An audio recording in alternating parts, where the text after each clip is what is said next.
Hello friends, this is Neetu and welcome to smart way. आज हम discuss करेंगे subject verb agreement का अपना फोर्थ पार्ट। इससे पहले 3 पार्ट में हम 15 रूल डिस्कस कर चुके हैं और अब हम अपने फोर्थ पार्ट में नेक्स्ट 5 रूल डिस्कस करेंगे। कुछ जो रूल बचेंगे उन्हें हम अगले वीडियो में डिस्कस करने वाले हैं। तो चलिए वीडियो को स्टार्ट करते हैं।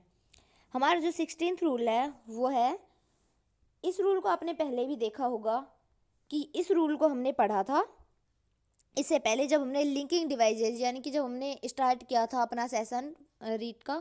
जब हमने फर्स्ट वाला वीडियो बनाया था तब उसमें हमने इस वाले रूल को डिस्कस किया था और इसे हम लिंकिंग डिवाइस में भी ऑलरेडी पढ़ चुके हैं। तो इस रूल में होते हैं 2 सब्जेक्ट, सब्जेक्ट 1 और सब्जेक्ट 2। तो जो सब्जेक्ट 2 होता है और जो सब्जेक्ट 1 होता है ये दोनों लिंक होते हैं यानी जुड़े होते हैं। तो उनमें ये किन किन कंजंक्शन से जुड़े हो सकते हैं, तो उन कंजंक्शंस को हमने यहाँ दिया है।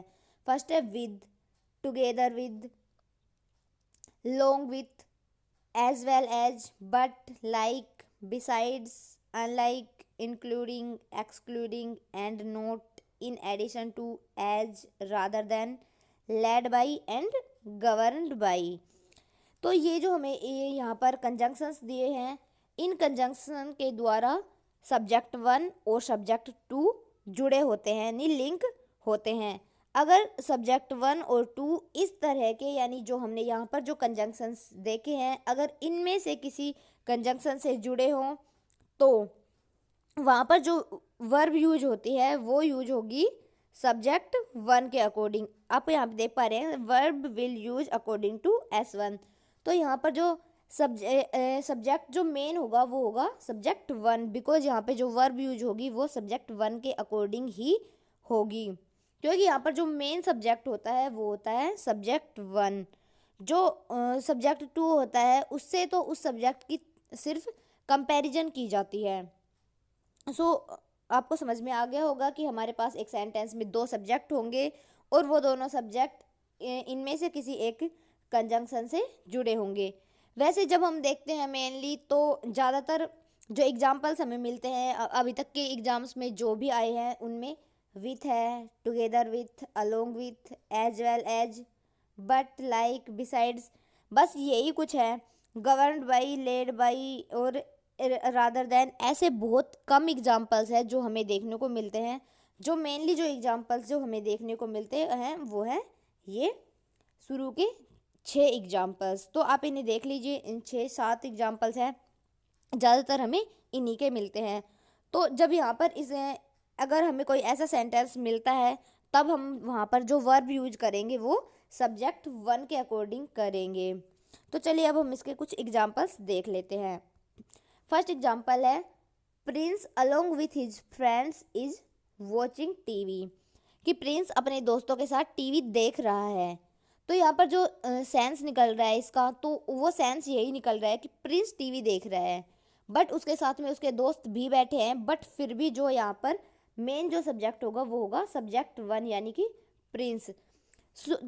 आप यहाँ पे देख पा रहे होंगे चूँकि प्रिंस सिंगुलर सब्जेक्ट है, सो हमने प्रिंस के अकॉर्डिंग यहाँ पर ये सिंगुलर वर्ब यूज की है। अब यहाँ पे देखेंगे कि हमारे पास यहाँ पर जो सब्जेक्ट 2 है वो है हिज फ्रेंड्स, और जबकि हिज फ्रेंड्स तो प्लूरल है, लेकिन हमने कहा है कि प्रिंस टीवी देख रहा है अपने दोस्तों के साथ, लेकिन हम बात तो प्रिंस की ही कर रहे हैं। सो यहाँ पर जो हेल्पिंग वर्ब यूज होगी वो सब्जेक्ट 1 यानी कि प्रिंस के अकॉर्डिंग होगी, और प्रिंस सिंगुलर सब्जेक्ट है यानी सिंगुलर नाउन है, तो इसलिए इसके साथ हम सिंगुलर वर्ब का ही यूज करेंगे। नेक्स्ट एग्जाम्पल है, all the teachers together with principal are in the meeting, कि सारे टीचर की जो जितने भी टीचर वो सभी टीचर प्रिंसिपल के साथ, जो प्रिंसिपल सर है उनके साथ मीटिंग में हैं। कहाँ पर है? मीटिंग में। तो अब यहाँ पे देख पा रहे हैं कि हमारे पास सब्जेक्ट 1 है ऑल दी टीचर्स और सब्जेक्ट 2 है प्रिंसिपल। सो जब हम यहाँ पे देखेंगे कि प्रिंसिपल है वो सिंगुलर है और टीचर्स है वो प्लूरल है, तो हम यहाँ पर जब वर्ब का यूज करेंगे तो वर्ब हमारे first subject all the teachers के अकॉर्डिंग यूज होगी। और आप यहाँ पे जानते हैं कि ऑल द टीचर्स ये क्या है, ये प्लूरल नाउन है। सो इसके अकॉर्डिंग जब हम वर्ब यूज करेंगे तब वो भी प्लूरल यूज करेंगे, और इसलिए हमने यहाँ पर आर का यूज किया। आपको रूल यहाँ तक समझ में आ गया होगा। नेक्स्ट एग्जाम्पल है I with my father am going. अब आप यहाँ पे सोच सकते हैं कि फादर के साथ एम कैसे आएगा, बट हमने अभी अभी रूल पढ़ा कि यहाँ पे जो मेन सब्जेक्ट जो होगा वो होगा आई। सो यहाँ पे जब हमने एम को जो यहाँ पर यूज किया है तो वो आई के अकॉर्डिंग किया है, बिकॉज हमारे पास जो फर्स्ट सब्जेक्ट है वो है आई, और आई फादर के साथ यानी कि माई फादर के साथ विद से जुड़ा हुआ है, यानी कि विद है जो आई और माई फादर यानी हम दोनों को लिंक करने का काम कर रहा है। तो यहाँ पर टुगेदर विथ था और यहाँ पर अलोंग विथ है, और मेनली जो एग्जाम्स में आज तक के क्वेश्चंस आए हैं वो ज़्यादातर यहीं से बने हैं। सो इन्हें अच्छे से समझ लीजिएगा। अब आपके पास एक क्वेश्चन है, ये क्वेश्चन आपके लिए है, आपको करना है all teammates along with captain is are playing, कि सारे टीममेट्स खेल रहे हैं अपने कैप्टन के साथ। तो आपको बताना है कि इज और आर में से कौन सी हेल्पिंग वर्ब यूज होगी। आपको इसका आंसर कमेंट बॉक्स में देना है और साथ में रीजन भी बताना है। अगर आपको रूल अच्छे से समझ में आ गया है तो आप इसको आराम से सोल्व कर पाएंगे, और अगर आपको नहीं समझ में आया है, कहीं पे कोई दिक्कत आ रही है, तो आप कमेंट करके हमसे पूछ सकते हैं। नेक्स्ट बढ़ते हैं अपने 17th रूल की तरफ। तो ये रूल है हमारा, इसमें हमें मेनली 4 एग्जाम्पल्स देखने को मिलते हैं, और इन जो ये चारों एग्जाम्पल है ये है पेयरिंग कंजंक्शन है, ये हमेशा पेयर में यूज होते हैं। फर्स्ट है ईदर और, नीदर नोर, वीदर और नॉट ओनली बट ऑल्सो। कुछ लोग हैं जो इनका प्रोनाउंसिएशन आइदर और, नाइदर नोर, और इसे इसे तो वीदर और ही पढ़ते हैं। ये आइदर और नाइदर नोर बोलते हैं, दोनों सही है, बट जब हम फनेटिक्स बनाते हैं तब इसका जो राइट प्रोनाउंसिएशन होता है वो ईदर और नीदर नोर होता है। सो यहाँ पे हमारे पास जो हमने ये जो ब्लैंक दिए हैं इनके बीच में हमारे पास सब्जेक्ट वन होता है। फिर पहले ईदर से, जैसे कि हम यहाँ पर ईदर का एग्जांपल लेते हैं, तो इनमें से चार जो ये है इनमें से ही इनसे कोई भी सेंटेंस होता है वो स्टार्ट होता है। ईदर का एग्जांपल ले तो ईदर से सेंटेंस स्टार्ट होगा, और जो यहाँ पर जो हमने ब्लैंक दिया है इनके बीच में सब्जेक्ट वन दिया होगा। फिर और के साथ हम इससे सब्जेक्ट टू को लिंक कर रहे होंगे। तो जब भी हम इन चारों एग्जाम्पल्स को देखते हैं, इन चारों जब हम कंजंक्शन यूज करते हैं तब हम जो हेल्पिंग वर्ब यूज करते हैं वो करते हैं सब्जेक्ट टू के अकॉर्डिंग। सो यहाँ पर जो हेल्पिंग वर्ब यूज होगी वो सब्जेक्ट टू के अकॉर्डिंग ही यूज होगी। सो उम्मीद करते हो आपको ये समझ में आया है, और इसे हमने पहले भी जब हमने लिंकिंग डिवाइसेस को डिस्कस किया था तब हमने पढ़ा था कि ये लिंक करने का काम करते हैं, और जब भी सब यहाँ पर वर्ब हम यूज करते हैं तो वो सब्जेक्ट टू के अकॉर्डिंग यूज होती है, यानी जो उसका नियरेस्ट यानी कि और, नोर, बट ऑल्सो, ये जो है इन चारों के जो नियरेस्ट जो सब्जेक्ट होता है उसके अकॉर्डिंग वर्ब यूज होती है। इतना आप याद रखिएगा। अब हम इसके कुछ एग्जाम्पल्स देखते हैं। फर्स्ट एग्जाम्पल है ईदर ही और हिज फ्रेंड वॉचिंग टीवी। सो यहाँ पे आपको बताना है कि यहाँ पे जो ये जो जगह है यहाँ पर कौन सी हेल्पिंग वर्ब आएगी। पहला आपके लिए ये क्वेश्चन, ठीक है। तो आपको बताना है कि यहाँ पे ईदर ही और हिज फ्रेंड, कि या तो वह या उसका फ्रेंड टीवी देख रहा है। ईदर का मतलब है या तो या वो, यानी कि कोई भी दो लोग होंगे या फिर दो एक्शन होंगे, उनमें से कोई एक होगा, यानी कि उन दोनों में वैसे तो दोनों पॉजिटिव होंगे बट उन दोनों में से कोई एक ही हो रहा होगा, दोनों एक साथ नहीं होंगे। तो इसका मीनिंग हुआ कि या तो वह या उसका दोस्त टीवी देख रहा होगा। तो आपको बताना है कि यहाँ पर जो हेल्पिंग वर्ब आएगी वो कौन सी आएगी। सो यहाँ पर हम देख पा रहे हैं कि ये प्रेजेंट का टेंस है, यानी प्रेजेंट कंटिन्यूअस टेंस है। सो यहाँ पे जो हेल्पिंग वर्ब यूज होगी वो अपने सेकंड सब्जेक्ट के अकॉर्डिंग यूज होगी, और इसके लिए जो यूज होगी वो होगी हेल्पिंग वर्ब, वो होगी इज। तो होगा इधर ही और his friend is watching TV, कि या तो वह या फिर उसका दोस्त टीवी देख रहा है। नेक्स्ट एग्जाम्पल है not only Nisha but also her cousins are in the house, कि ना केवल निशा बल्कि उसके जो कजिन्स है, यानी उसके चाचा ताऊ या मामा जी, फूफा जी, बुआ जी, जिनके भी जो बच्चे हैं वो भी निशा के साथ उसके घर में हैं। तो ये कि ना सिर्फ निशा बल्कि उसके कजिन्स भी उनके घर में हैं, यानी कि कोई घर है उसके अंदर उसके कजिन्स भी हैं। सो हमने यहाँ पे देखा कि जो निशा है वो हमारे पास सब्जेक्ट 1 है, जो कजिन्स है उसके यानी हर कजिन्स हमारे पास सेकंड सब्जेक्ट है। सो हम जब यहाँ पर हेल्पिंग वर्ब यूज करेंगे तो वो सब्जेक्ट 2 के अकॉर्डिंग करेंगे। जैसा कि आपको पता है कि कजिन्स प्लूरल नाउन है, सो यहाँ पर जो हेल्पिंग वर्ब यूज होगा वो भी प्लूरल ही होगा। सो हमने यहाँ पर कजिन्स के अकॉर्डिंग आर का यूज किया है। नेक्स्ट एग्जाम्पल है वी शुड प्ले विदर फुटबॉल और एनी अदर स्पोर्ट, कि हमें खेलना चाहिए, चाहे कि हमें इसमें एक हमें सजेस्ट किया जा रहा है कि हमें खेलना चाहिए, चाहे तो हम फुटबॉल खेलें चाहे अदर स्पोर्ट। यहाँ पर जब हम वेदर और की बात करते हैं तब वेदर और का पेयर बनता है। आपको याद रखना होगा इस बात को कि अगर कई बार ऐसे क्वेश्चन पूछ लेता है कि वेदर के साथ कोई और कंजंक्शन हमें दे देता है, जैसे कि वेदर के साथ नोर दे दिया, एंड दे दिया, बट, यट, ऐसा कुछ भी दे देता है तो सेंटेंस गलत हो जाता है। तो सबसे पहले तो जो आपको याद रखना है वो याद रखना है कि वेदर के साथ और यूज होता है, इधर के साथ भी और यूज होता है, और नॉट ओनली के साथ बट ऑल्सो और नीदर के साथ नोर का यूज होता है। सो यहाँ पे जो कहने का मीनिंग है वो है we should play whether football और एनी अदर स्पोर्ट, कि हमें खेलना चाहिए, चाहे तो फुटबॉल या फिर कोई भी अदर स्पोर्ट हम खेल सकते हैं, बट हमें खेलना चाहिए। तो हमें यहाँ पर सजेस्ट किया जा रहा है। यहाँ पर जो दो एक्शन होते हैं दोनों ही पॉजिटिव होते हैं, बट उनमें से कोई भी एक तो हमें सजेस्ट किया जाता है कि कोई एक तो करना ही होता है, यानी हमारे पास ऑप्शन होता है, हमें चूज करना होता है कोई भी एक। सो उम्मीद करती हूँ आपको ये यहाँ तक की चीज़ें समझ में आई है, आपको 3 एग्जाम्पल समझ में आ गए होंगे। अब आपके लिए एक क्वेश्चन, और क्वेश्चन है neither she nor I dash going. आपको बताना है कि ना ही तो वह और ना ही मैं जा रहा हूँ या जा रही हूँ।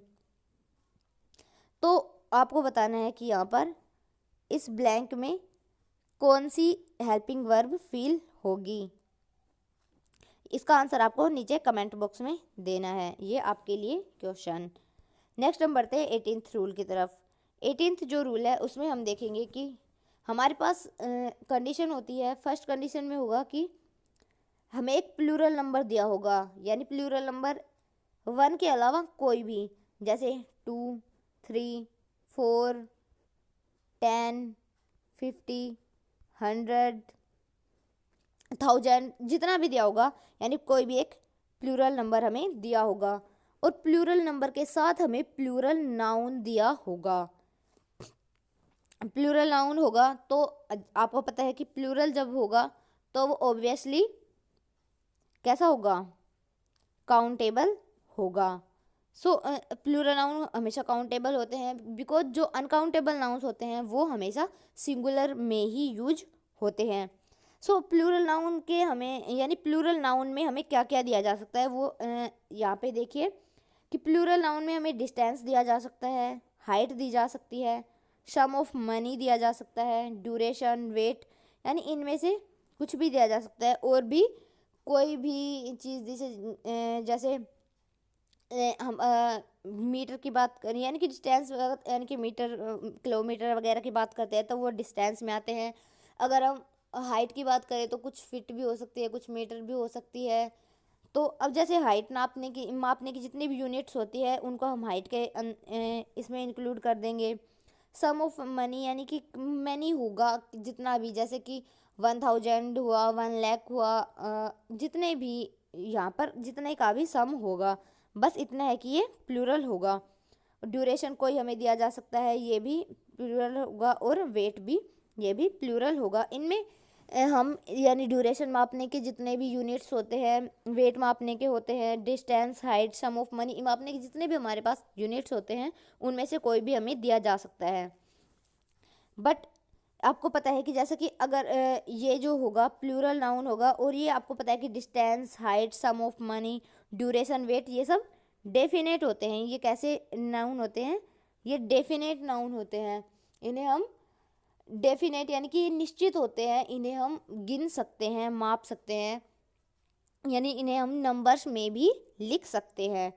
सो जो यहाँ पर वर्ब यूज होगी वो सिंगुलर यूज होगी, बट एक कंडीशन होती है जिसे हम आगे डिस्कस करेंगे, उसमें उस कंडीशन में वो जो यूज होगी नाउन सॉरी जो वर्ब यूज होगी वो प्लूरल यूज होगी। बट वहाँ जब हम नॉर्मली जो केसेज होते हैं उनमें हम देखते हैं कि वर्ब सिंगुलर ही यूज होती है। अगर ये जो हमें ये सारी यूनिट्स है ये अगर सिंगुलर यूनिट दी हुई हो यानी कि एक ही यूनिट बना के दिया हो तब तो हम वर्ब सिंगुलर यूज करेंगे। बट एक कंडीशन होती है जब अगर हमें इनको डिवाइड करके हमें दिया गया हो इनमें आपस में, जैसे कि बोल दिया हमें 10 किलोमीटर दे दिया बट उस 10 किलोमीटर को 5 किलोमीटर में बांट दिया, तब हम वहाँ पर प्लूरल वर्ब का यूज करेंगे। इस वाले रूल को हम नेक्स्ट उसमें देखेंगे, नेक्स्ट स्लाइड में।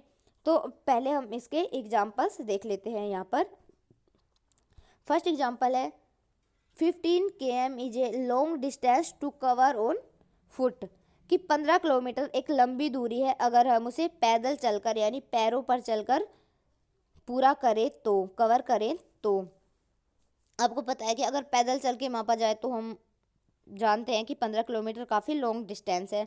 सो यहाँ पर एक 15 किलोमीटर को सिर्फ एक यूनिट ही बनाकर दिया है, हमें 15 किलोमीटर एक यूनिट दी हुई है। तो आप देख पहले यहाँ पर जो 15 km है तो 15 एक नंबर भी है और ये कैसा है, प्लूरल भी है। तो जो नाउन है जो डिस्टेंस है इसे हम क्या कर सकते हैं, डिस्टेंस को हम यहाँ पर हमें डिस्टेंस को किलोमीटर में माप कर दिया हुआ है। सो यहाँ पर ये हमें हमारे पास प्लूरल नाउन हुआ बिकॉज हमारे साथ यहाँ पर लॉन्ग दिया हुआ है और डिस्टेंस को हम माप सकते हैं। सो ये हमारे पास प्लूरल नाउन हुआ। सो इसके साथ में हम क्या यूज करेंगे, तो इनके अकॉर्डिंग हमने यहाँ पर जो यूज की है वो हेल्पिंग वर्ब है इज।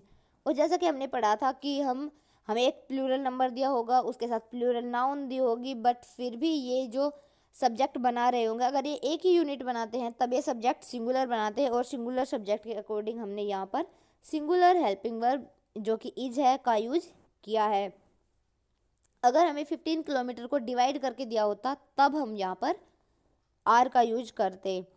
नेक्स्ट एग्जाम्पल है 5 lakh was too much for arrange in a single day, कि एक दिन में यानी कि किसी एक दिन में 5 लाख रुपए इकट्ठे करना, अरेंज करना काफ़ी ज़्यादा है, यानी कि 5 लाख रुपए काफ़ी ज़्यादा है अगर हमें इन्हें सिर्फ एक दिन में ही अरेंज करना पड़े तो। यानी अगर हमें सडनली 5 लाख रुपए की ज़रूरत पड़ती है तब हम कहीं से, जैसे कि अगर आपके पास इतनी है तब तो बहुत अच्छी बात है, बट जैसे कि हम मिडिल क्लास फैमिलीज की या पुअर फैमिली की बात करते हैं तब एक दिन में हम 5 लाख रुपए इकट्ठे नहीं कर सकते। सो यहाँ पर उसी बात को प्रेजेंट किया गया है कि एक दिन में इकट्ठा करना पड़े तो 5 लाख काफ़ी ज़्यादा है। सो यहाँ पर हमें 5 लैक्स ये एक यूनिट बना के दी हुई है। सो हमने इसके अकॉर्डिंग, और मच तो आपको पता है कि प्लूरल होता ही है, सो इसके अकॉर्डिंग हमने यहाँ पर हमें इस सिंगल यूनिट बना के दिया है 5 लाख को। सो हमने यहाँ पर सिंगुलर वर्ब वाज का यूज किया है।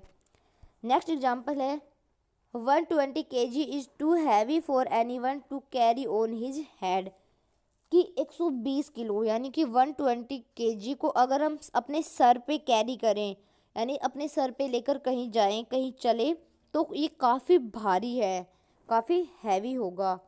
जो बॉडी बिल्डर्स होते हैं उनके लिए भी ये अगर हमें कंटिन्यू लेकर चलना पड़े तब भी ये भारी होगा। सो यहाँ पर 120 kg को एक सिंगुलर यूनिट यानी कि एक सिंगल यूनिट बनाकर हमारे सामने रखा गया है। सो हमने यहाँ पर इज हेल्पिंग वर्ब का यूज किया है जो कि सिंगुलर है।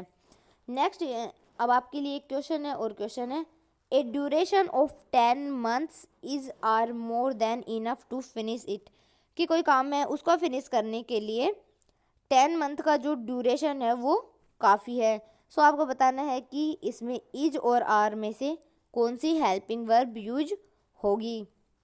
आपको इसका आंसर नीचे कमेंट बॉक्स में देना है। अब हम बढ़ते हैं अपने उस कंडीशन की तरफ जब ये क्या होते हैं, जब ये डिवाइड होते हैं और प्लूरल सब्जेक्ट बना रहे होते हैं और हम इनके अकॉर्डिंग प्लूरल वर्ब यूज करते हैं। तो उसके लिए कि नोट जो हमने यहाँ पर एक नोट है कि आप भी इसे नोट कर लीजिएगा कि इंडिविजुअल यूनिट के साथ अगर प्लूरल वर्ब यूज होगी, अगर हम उस सिंगल यूनिट को इंडिविजुअल यूनिट्स में क्या कर दें, डिवाइड कर दें। जैसा कि आज यहाँ पर अभी हम यहाँ पर फर्स्ट एग्जांपल अपना देखते हैं। $2000 is are to be distributed among 4 partners. तो हमने इसको, यानी जो हमारे पास 2000 था ये एक सिंगल यूनिट थी, बट हमने यहाँ पर इसे डिवाइड कर दिया है और कहाँ पर कि 4 पार्टनर है, यानी कि कोई बिजनेस हो सकता है, कोई भी काम हो सकता है जिसके कितने पार्टनर है, 4 पार्टनर है, और हमें उन $2000 को इन जो चारों पार्टनर्स हैं इनके बीच डिवाइड करना है। तो ये इन चारों के लिए इंडिविजुअल यूनिट्स बन जाएंगी, यानी कि हमें यहाँ पर $500 इनमें मिलेंगे। सो यहाँ पर ये 4 इंडिविजुअल यूनिट्स में डिवाइड हो जाएगा। सो जब ये यहाँ पर इंडिविजुअल यूनिट्स में डिवाइड हो जाएगा, यहाँ पर हम इसे डिवाइड कर रहे हैं, तो तब हमारे पास यहाँ पर जो हेल्पिंग वर्ब यूज होगी वो वर्ब यूज होगी प्लूरल। सो हम प्लूरल के लिए आर यूज करेंगे, यहाँ पर इज रॉन्ग होगा, सो हम यहाँ पर आर का यूज करेंगे और ये सही होगा। एक बार फिर से समझ लीजिए कि जब भी हम किसी सिंगल यूनिट को इंडिविजुअल यूनिट्स में डिवाइड कर देते हैं तब हम उसके साथ प्लूरल वर्ब का यूज करते हैं। नेक्स्ट एग्जांपल है 10 kilometres were divided in 2 parts. So यहाँ पे भी आप देख पा रहे होंगे कि यहाँ पे भी जो 10 किलोमीटर्स है इनको डिवाइड किया गया है और कितने पार्ट्स में, 2 पार्ट्स में, यानी 5 किलोमीटर इनमें हमें डिवाइड किया है। जब हमने इसको 2 इंडिविजुअल यूनिट्स में डिवाइड कर दिया तब हम यहाँ पर सिंगुलर नहीं बल्कि प्लूरल हेल्पिंग वर्ब का यूज करेंगे और हमारे पास जो प्लूरल हेल्पिंग वर्ब यहाँ पर दी हुई है वह वर। सो यहाँ पे जो कहने का मीनिंग है तो वो आपको समझ में आ गया होगा कि जब हम सिंगल यूनिट को प्रेजेंट करते हैं तब हम उसके साथ सिंगुलर वर्ब यूज करते हैं, बट जब हम किसी सिंगुलर जो यूनिट हमें दी हुई है उसे अगर हम इंडिविजुअल यूनिट में डिवाइड कर दें तब हम उनके साथ प्लूरल वर्ब का यूज करते हैं। तो दोस्तों यहाँ तक आपको समझ में आया होगा, और अगर समझ में आया है तो जल्दी से वीडियो को लाइक और शेयर कर दीजिए। बढ़ते हैं अपने नेक्स्ट रूल की तरफ। नेक्स्ट जो हमारा रूल है वह है रूल नंबर 20। रूल नंबर 20 है वो, उसमें हमें यहाँ पर भी एक देखने को मिलेगा कि हम पूरा ग्रुप ऑफ वर्ड्स देखेंगे जिन्हें हम ये वर्ड्स है जिन्हें हम एज ए ग्रुप यूज करते हैं, जैसे जूरी है, कौंसिल है, मोब है। मोब आपको पता होगा कि मोब का मीनिंग होता है गुस्साई भीड़, यानी कि गुस्से में आई जो भीड़ होती है वो। असेंबली है, क्राउड है, कमेटी है, टीम, फैमिली, आर्मी, क्लास, यानी वो वर्ड जिन्हें हम एज ए ग्रुप यूज करते हैं, इन्हें हम एक पूरे ग्रुप के रूप में यूज करते हैं। जैसे कि अगर हम एग्जांपल लेते हैं कि जब हम कहीं किसी से बात कर रहे हैं और अपनी क्लास के बारे में हम कहें कि हमारी क्लास अच्छी है, तब हम बोलते हैं आर क्लास इज गुड। तब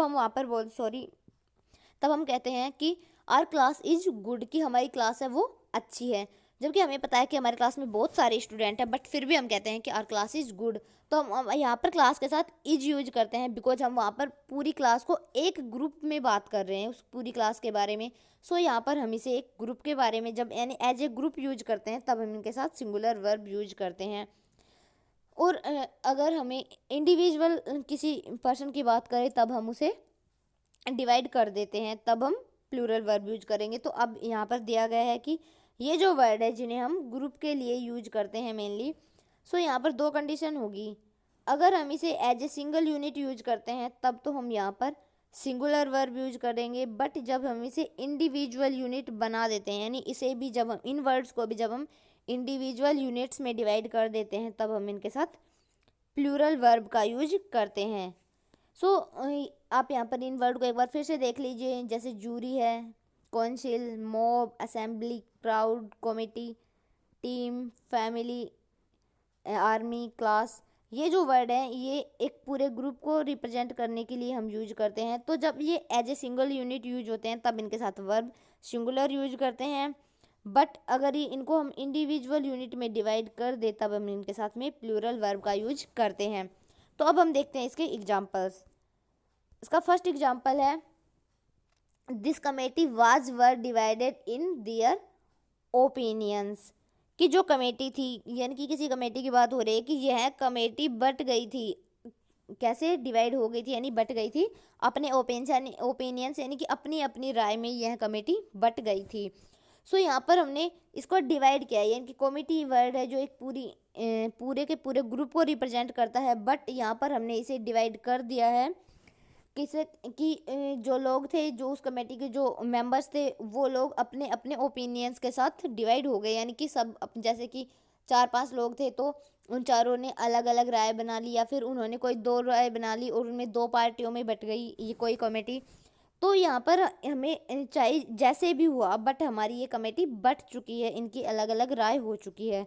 तो जब हमने इसे डिवाइड कर दिया है, ये सिंगल यूनिट थी, इसको जब हमने इंडिविजुअल यूनिट्स में जब हमने डिवाइड कर दिया है, तब हम यहाँ पर सिंगुलर की बजाय कौन सी वर्ब यूज करेंगे, प्लूरल। तो हम सिंगुलर का यूज नहीं करेंगे, तो यहाँ पर जो हमारे पास राइट आंसर होगा वो होगा वर। सो हम यहाँ पर वर का यूज करेंगे।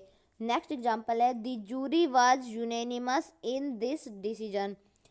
अब समझते होंगे यहाँ पर कि जो यूनेनिमस होता है, यूनेनिमस का मतलब होता है कि इकट्ठा, एक त्रित, यानी कि किसी एक बात पर सहमत होना, यानी संगठित होना, इसी तरह का। और इसका जो अपोजिट वर्ड होता है वो होता है अनयूनेनिमस, यानी कि बटा हुआ, जिनमें फूट पड़ी हो, बंटवारा हो रखा हो, डिवाइड हुई हो, तो तब हम उसके लिए अनयूनेनिमस वर्ड का यूज करते हैं। जबकि ये है यूनेनिमस। यहाँ पर आप यूएन लगा दे, किसे अनयूनेनिमस मत समझिएगा, ये है यूनेनिमस।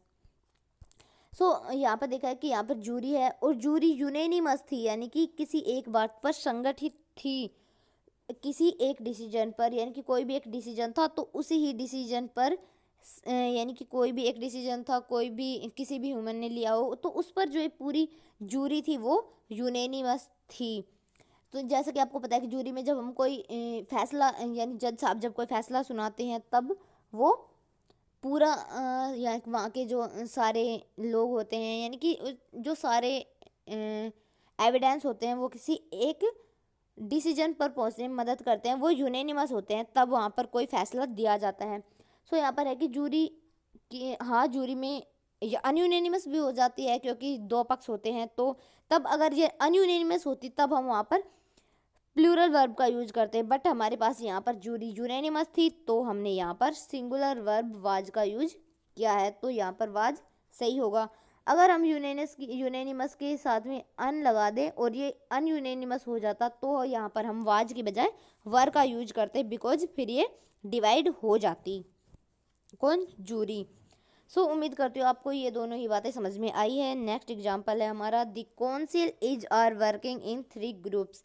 कि जो काउंसिल है वो 3 ग्रुप्स में काम कर रही है। आपको पता है कि 3 ग्रुप्स, यानी हमें यहाँ पर 3 ग्रुप्स दिया हुआ है, तो ये 3 ग्रुप्स जो हैं ये डिवाइड हो चुके हैं, यानी कि जो काउंसिल थी वो 3 ग्रुप्स में डिवाइडेड है।